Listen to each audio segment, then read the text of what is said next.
Hello, my name is Greg Chambers, and this is a presentation that I gave at Infotec, which is a technology conference in Omaha, Nebraska. And the topic of my conversation was getting CMOs and CIOs to play nice in the era of big data. The reason that they need to play nice is obviously illustrated here on, not obviously, but I tried to illustrate it here on the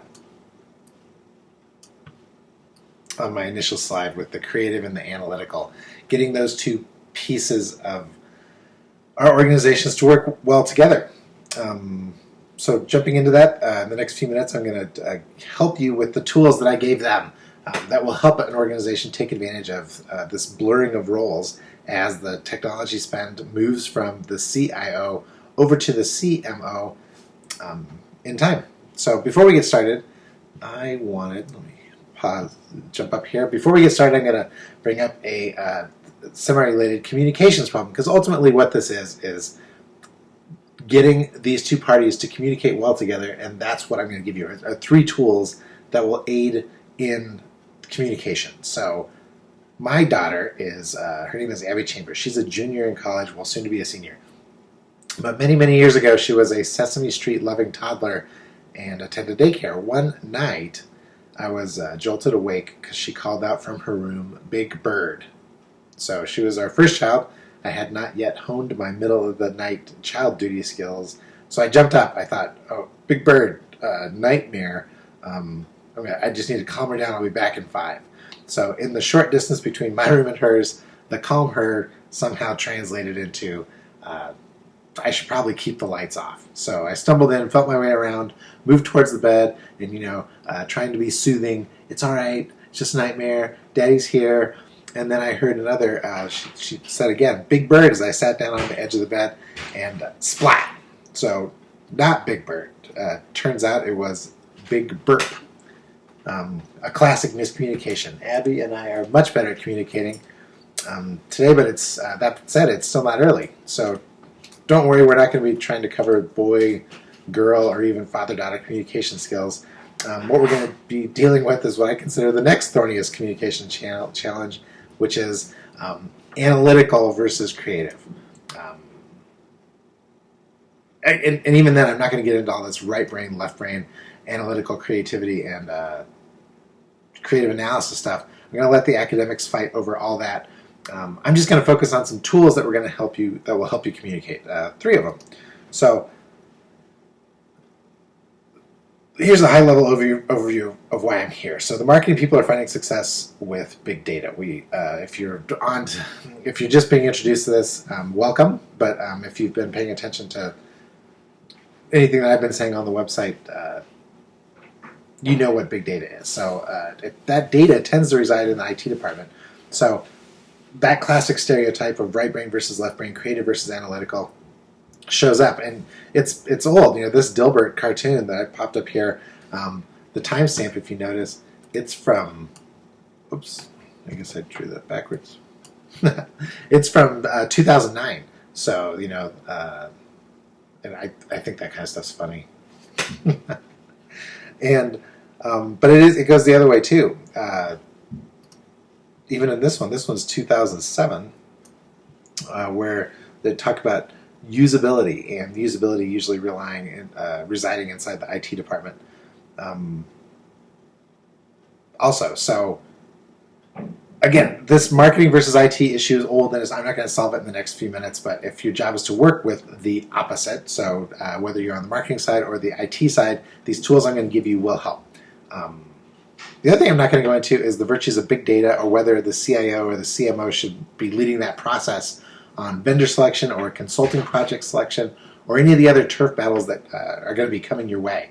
I just want you to be aware that the sales guys who are selling these services, they're looking around, and they will explore and exploit any chinks in your communication armor, so you do need to communicate well with each other. So I will give you these tools, playground rules I'll call them, that will aid in effective communication between these two worlds. Tools that will help you play nice. As we roll through these 3 tools, I'll include some real considerations to talk about and some practical applications. And when I gave this presentation, there was a lot of discussion that happened at those points. We'll just kind of roll through it. So the best part about this is even if your CIO or CMO does not view this, and it's just you that has taken the time to pick up on these skills, you can still use them and be effective even though only one party is ready. So if that sounds about what you're expecting and it sounds about right to you, then these real tools will help you to play nice. So you can continue watching. If not, by all means, jump right off. So a little about me and why I'm up here. My background is actually not in IT. That said, I've run a few businesses, among them a computer training company, and I've learned, well, just enough about that role to be dangerous. My background isn't even marketing. Again, that said, I've worked pretty closely with and employed many marketers. I know enough about that role to be, let's just say, potentially lethal. My background is in sales, specifically in selling to CIOs and CMOs. Since I'm the customer-facing guy, I am actually in a unique position to give you some of my secrets for effective communication. So we're going to do this in 3 parts, and that's what you see here. But before I jump into these tools, let's set some common ground on why there is a need for them. From the CIO perspective, the CIO, who used to be the CMO, right? Used to be the MIS director, and then it was, so we'll say, down here is, or up here is, if this is CIO, this is MIS director, used to be data processing manager. The role has always been evolving, right, as we've gone along, and your responsibilities have changed. So right now, the next change that you're facing is cloud-based technology. It presents a huge opportunity or a threat. The budget is shifting once again, and you're seeing technologies being made in all areas of the organization that are out of your control. Rapid prototyping, creative centers, all sorts of things. But when anything tech-related comes crashing down or security is breached, who gets the call? Exactly. It's you and your team, so you need tools to help manage this change. From the CMO's perspective, the CMO, who's now the CMO, we used to, well, gosh, at first I used to be just in advertising, and before that I was just a creative director. But now it's a C-level position. Those are big changes too. The C-level gang is convinced that you right now should be measuring everything, right? They think, oh, well, everybody's keeping track of this, so you should be able to keep track of everything too. So what went from being, hey, I'm the creative branding expert, well, now I need to be an expert in financial savvy. I need to have some financial savvy. I need to have my leadership savvy, which you have. And then I need to be focused on results like I'd never been focused on results before. So you can use these tools to be more effective. For both parties, the technology is pulling us closer to the customer than ever. So, and actually at that conference, there was a few breakouts that were addressing that very subject of being closer to the customer. So ultimately, if we put the customer first, whether it's mobile devices, social media, cloud computing, gathering lots of data, it just means that we can make data-driven decisions. And as a matter of fact, they're not only now being made possible, but they're expected. So everyone's excited about all this, but gosh, the CIO is so rigid. Well, actually, but now I think about the CMO, he's or she is so flaky. Yeah, I understand it's a stereotype to say that stuff, but that's okay. That's where these things come from, right? So how do these two skill sets get along? Well, these tools. I am going to give you these 3 tools, and if I pop back up here, they are, when you walk away from this, you should be thinking iceberg, basket of muffins, and 2 to 1. So these are the 3 tools that I'm going to give you, and believe it or not, those 3 things will help you communicate better. So let's start at the very beginning of this.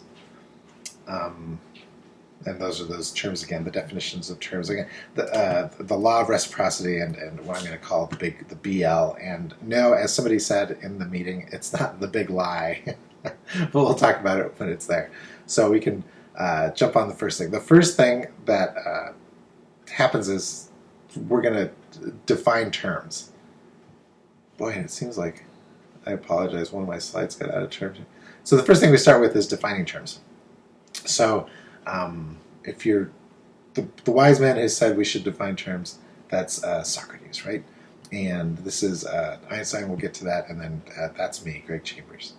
So let's get back up to our iceberg. You've seen this, right? The big, beautiful Photoshop iceberg.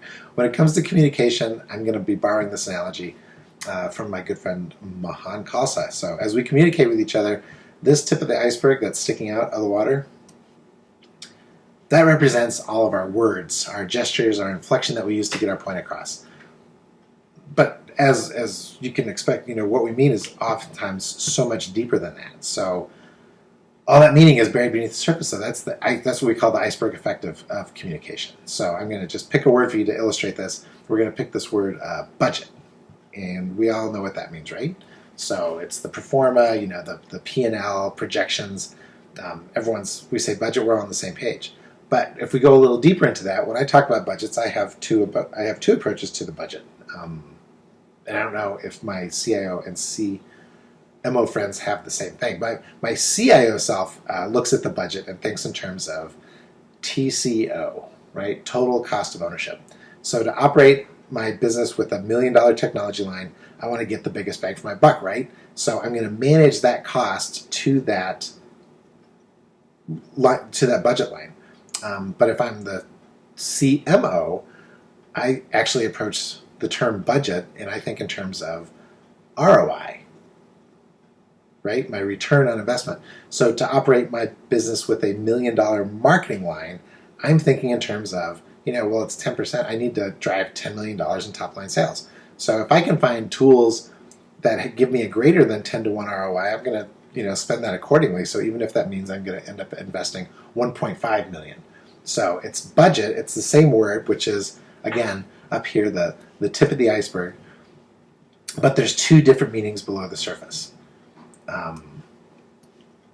Both are valid. I'm not making a judgment on that, and both are very important to the success of the business. But this is why I say this is tool number one. And think in terms of the iceberg. It's the definition of terms, making sure we're talking about roughly the same thing. So I ask the CIO what the budget is. She tells me, and we fit a solution in. I ask the CMO, and we get a ballpark number, and we work on defining the ROI. Right? That's what a salespeople, the technology salespeople of the world, are trying to get into the CMO's budget. I'm not judging there. The CMO can use the CIO's total cost of ownership tools to be more effective with in managing that cost, and the CIO should be able to use some of the CMO's ROI tools to be more effective for the organization. But it all starts with defining these terms like budget. Another way of saying this, is to walk a mile in their shoes, or maybe I could say something like, see it through their eyes. And here's the big joke. If you see that this is walking a mile in their own shoes. Since we didn't give them eyes, we can't, show you what seeing through their eyes is, but at least you get the whole shoes analogy. I'll give you one more example, and then we'll move on. The other example is the term that kind of spurred this whole talk, which is big data. What's the CMO thinking when I say big data? Or what about CIO?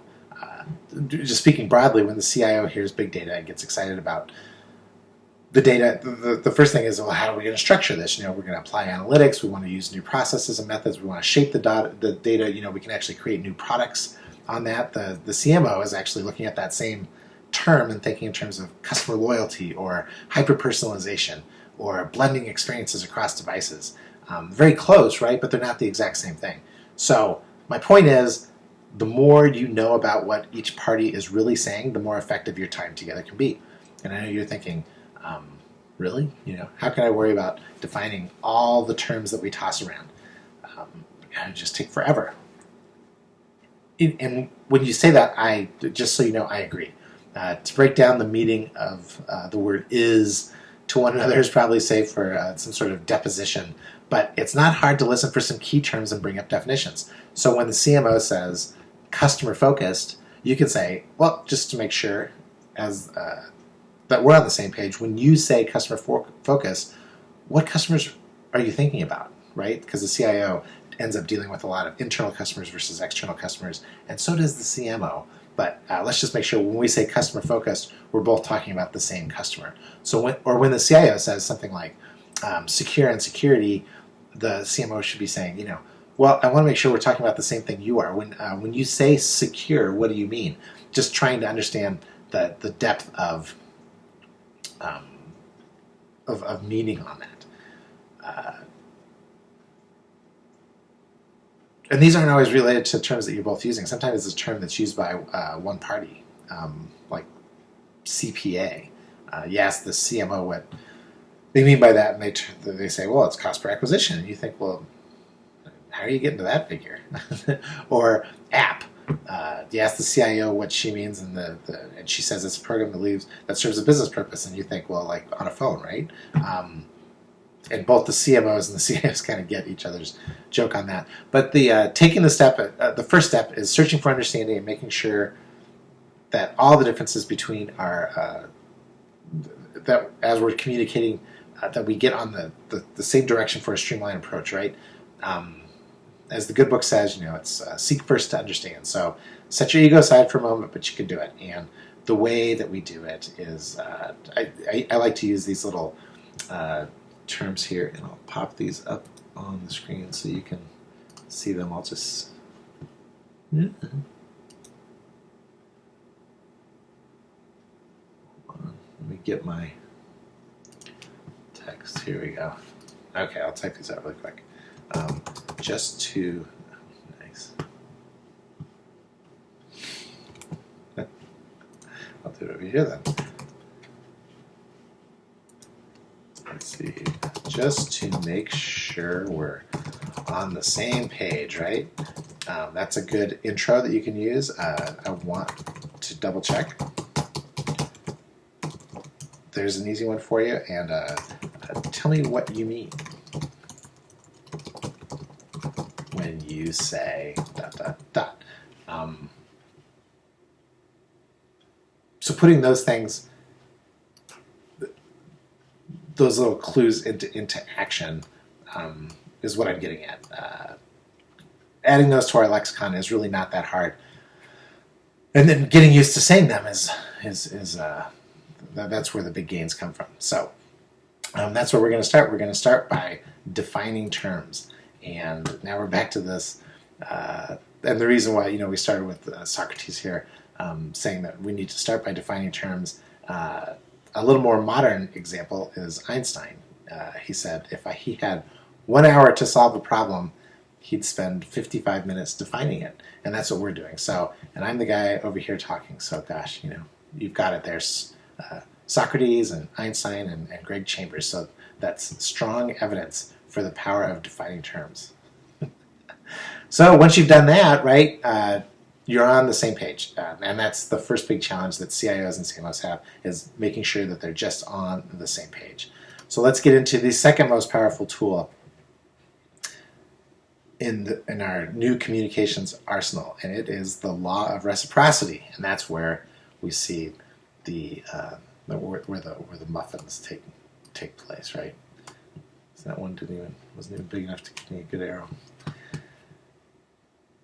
So I'm a huge fan here, when I talk about the Law of Reciprocity, of Dr. Robert Cialdini. And he has done some great studies on influence. So I'm going to call this reciprocity.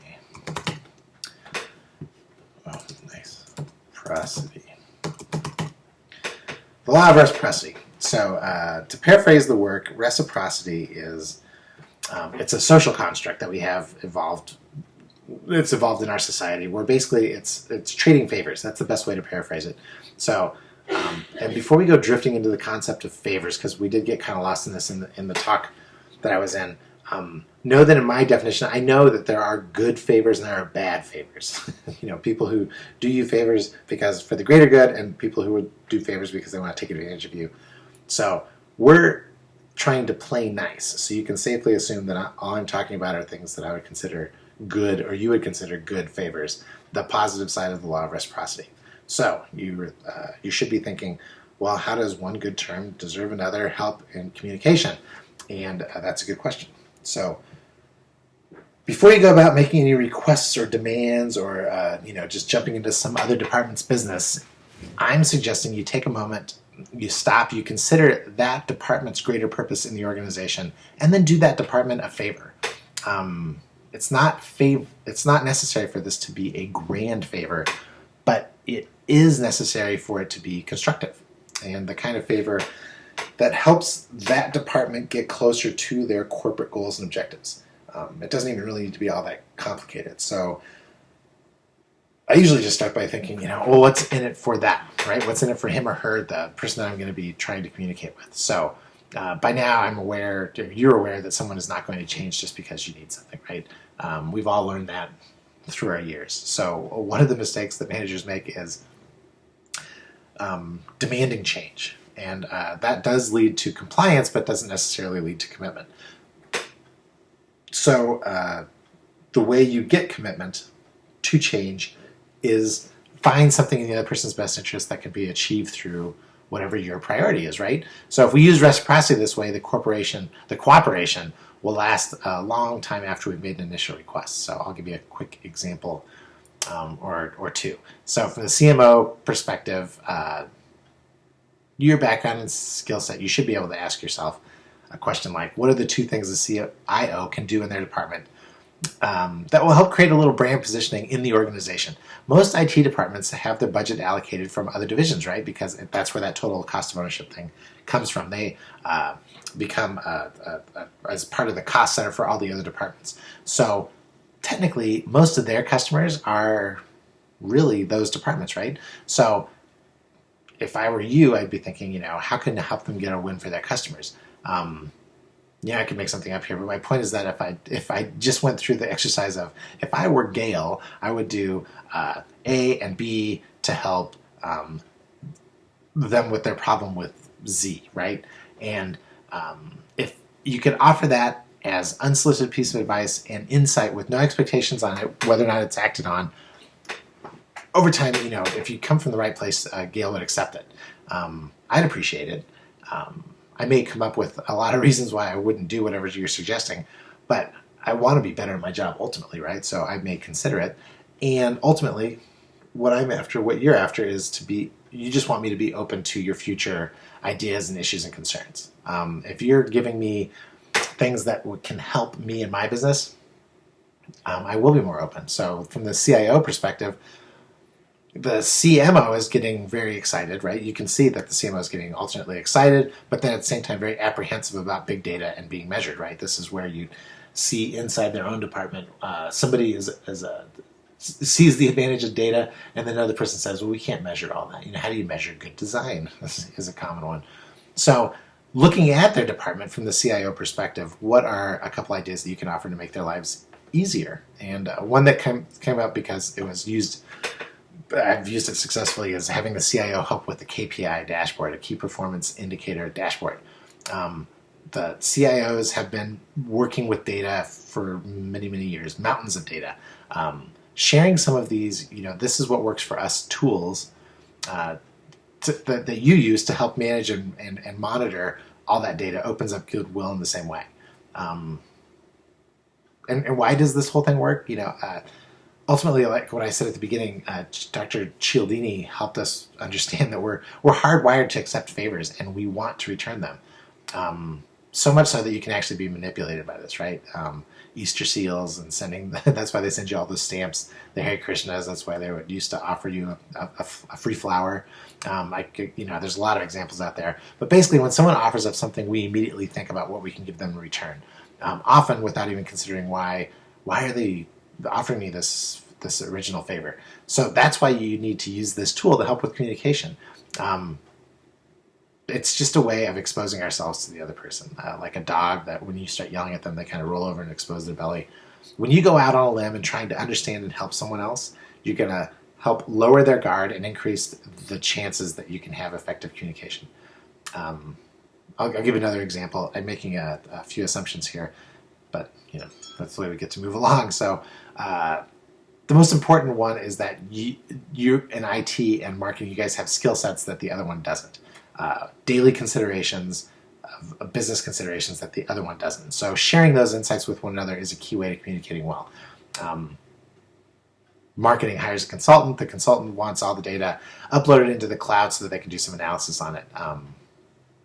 The upload doesn't go up, so marketing calls IT and finds out that network policies prohibit company data from being uploaded to cloud-based storage. Right? It's a simple security concern. So what happens there? This is where effective communication can help, because if the two sides have come together and done some favors together, then IT can take a moment to understand what it is that the consultant's trying to do, the greater business objectives there that are going to help them, right? And then they come up with a different solution.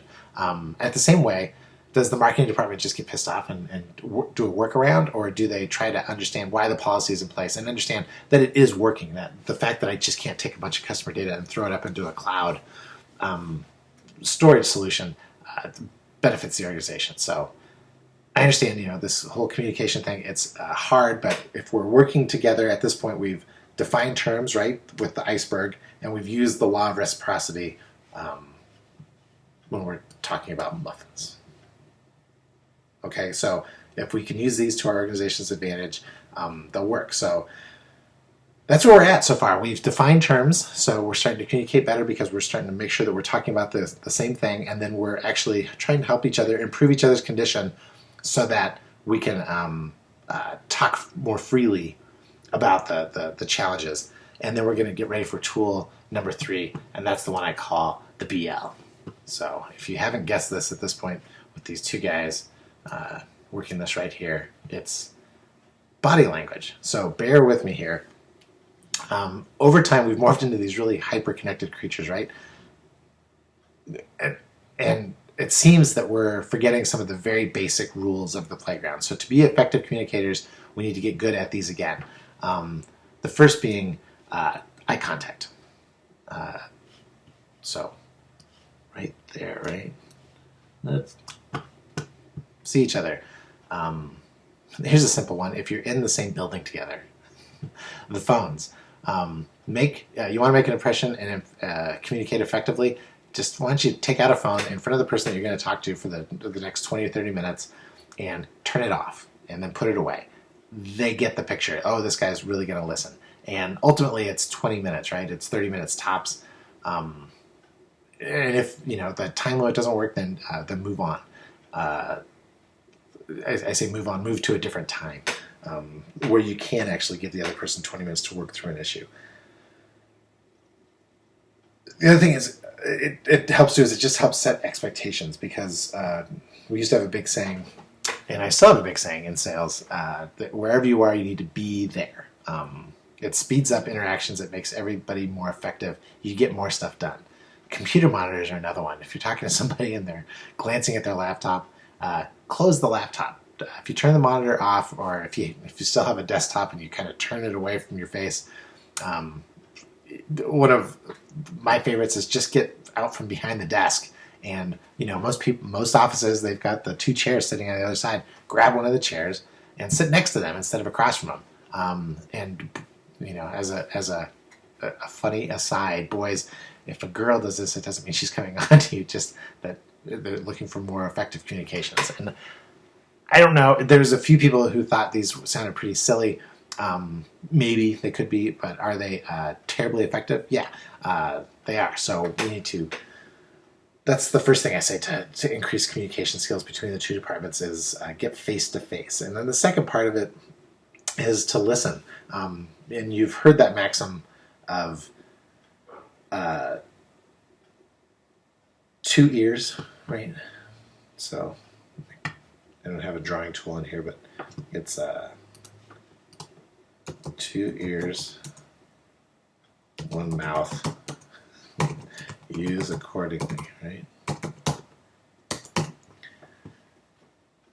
So it's amazing. It's hard to listen when we're trying to make a point. So stop trying to make a point. Listen to the other party carefully. And I think when you do this, you're going to find that your point's going to still stay in your head, but you're going to be better at relating that point to a specific instance that comes from listening to the other person's experience. And that goes along with, just making sure that to show the other person you're listening, you need to restate that. You need to restate what they're saying. Oh, so you think this or that, and then taking notes. And ultimately, I know this is kind of a one-sided thing. If you're making the intent to listen, the other party is not listening because all they can do is they just can't stop talking. Know this in the back of your head, they're going to think that you're a genius. For some reason, they're going to think you're brilliant because all talkers love listeners for this reason. We learn by listening, so keep listening.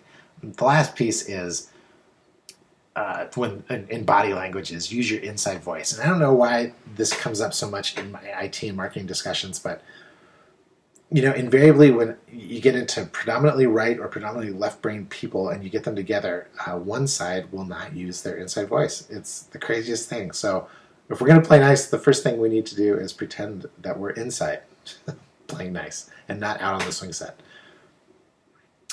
So let's do a real quick review on this. Body language, eye contact, listen, and use your inside voice. So looking at the time, this was really the end of the presentation. We opened it up and we had some nice discussion about ways that the two departments can communicate together, and a few people came up with some examples and started helping them. And that's what I was after too, is can we all, we're all in the same room, can we start talking about what we need to do? So the ultimate point of my talk is everybody's role is changing, but that's always been the case. Marketing is being driven more and more by data, and data is no longer a line item to be total cost optimized into submission. So the two departments actually hold the key to the organization's health as far as I'm concerned, and as well as prosperity, and that's good news. So all we need to do is, most of the time, is redeploy existing assets. We don't need to replace them. So the key to good communication lies in this, defining terms, the iceberg, right? Lend a helping hand, which is the muffin, and the BL, which is be present. So these three tools are going to allow you to be real about the problems that need solving inside the organization, and it's going to allow you to define an exact solution and get to desired results. So define the exact solution, get yourself to the results that you want. So that is your 3-step key to continued success in communicating to yourself and to your customers. So remember, play nice. If you've listened to this point, thanks for listening. And if you want to stay in touch, sign up for my email newsletter. It comes out once a month over on the right-hand side of if you're watching this on the blog, and if you're watching it on YouTube, find your way to chamberspivot.com, and I've got a few more of these tools, and hopefully they help. We'll talk later. Goodbye.